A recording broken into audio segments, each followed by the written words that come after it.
Hello, my name is David Balzi, and in this webinar, I want to share some principles about charitable giving and what kinds of things impact the outcomes that you really want in a capital campaign.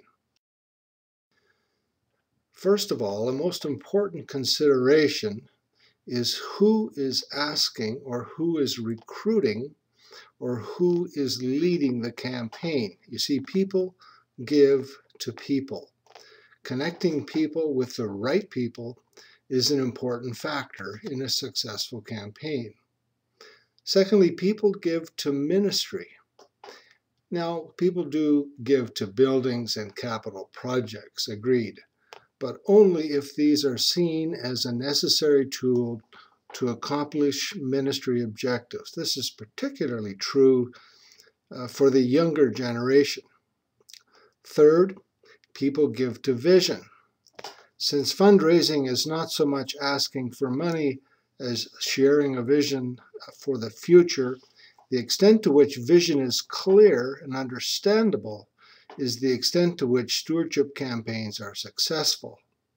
Andrew Carnegie, a noted American philanthropist, was fond of saying, "Money chases good ideas," and that's true in the church. Money follows vision, especially if it is seen as a vision from the Lord.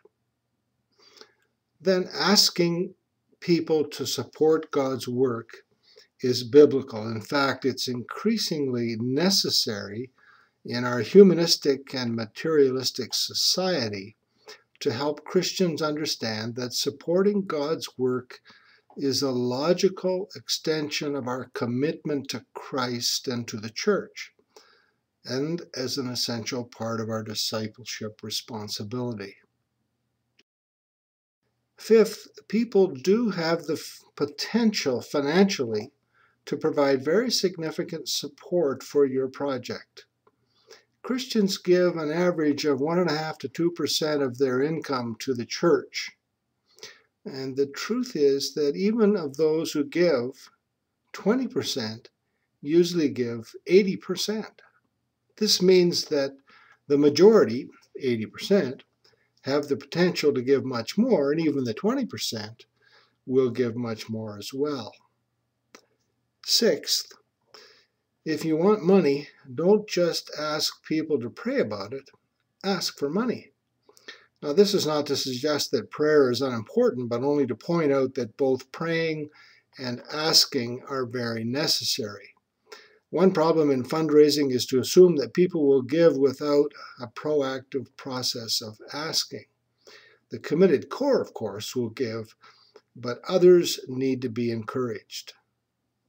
Seventh, growth will automatically occur. This comes out of the mentality presented in a recent movie in which the slogan, "If you build it, they will come," was foundational. In some cases, this is true, but in our opinion, it is a better strategy for a church to plan for growth by implementing steps both prior and after building or renovating that will bring people into your church and eventually into faith. Yes, you can assume that some growth will automatically occur, but you do need to plan for it. But what are some of the principles that impact the outcome of your campaign?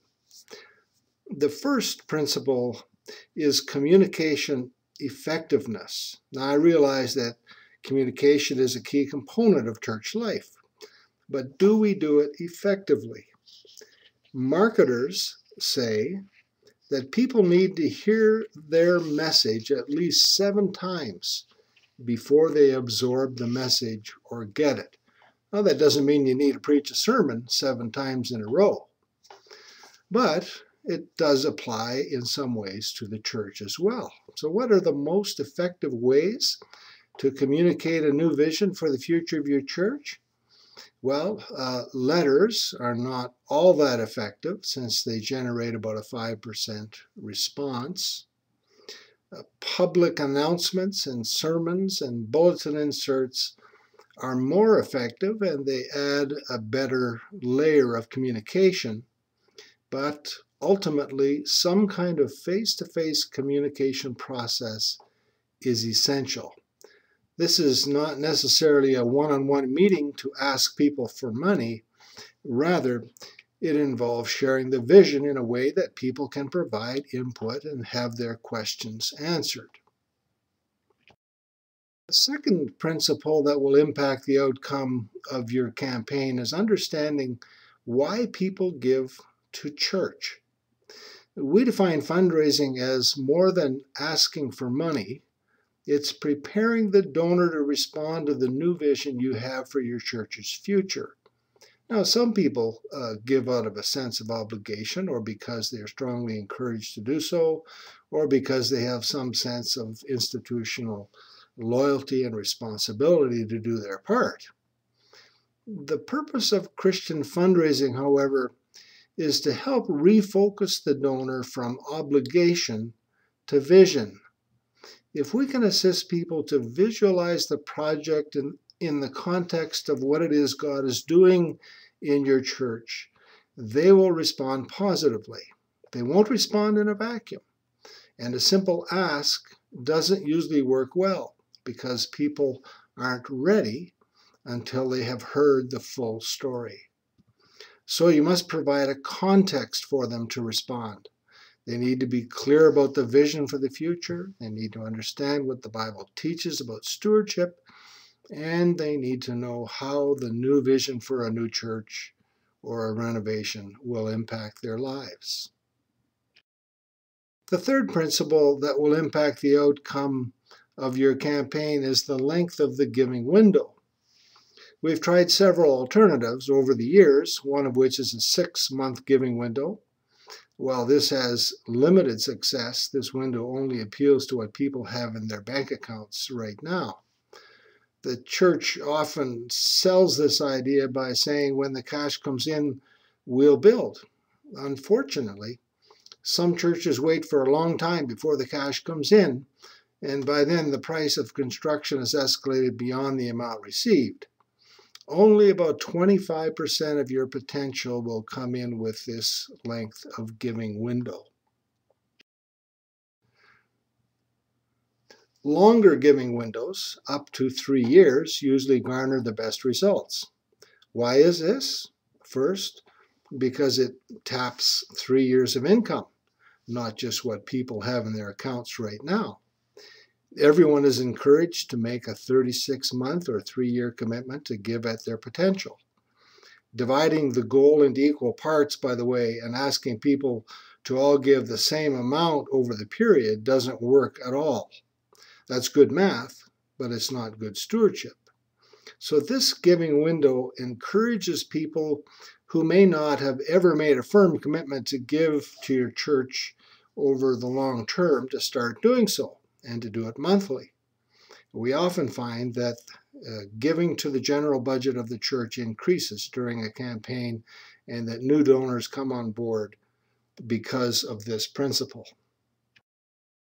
Fourth, we find that when leaders lead, amazing things happen in church life. Just as King David led by making the first commitment to giving to the temple in 1 Chronicles 29, we find that leaders today must lead their people.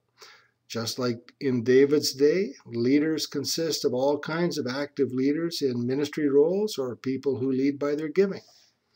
We find that in most churches, 20 to 25% of the people lead ministries, and the same 20 to 25% give to the church. Often, these same 25% give 50 to 60% of the goal of the campaign. Thus, when we design a campaign, we invite leaders to make the first commitments, and we announce the total amount of their combined commitments at a key moment of the campaign. That brings us to the end of our recorded webinar on assumptions and outcomes for fundraising capital projects. For more information, please feel free to contact us at either our Eastern or Western office as indicated here.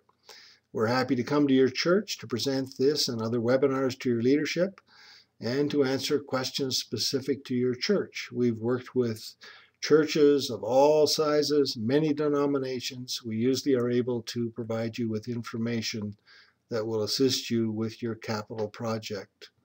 Thank you for watching.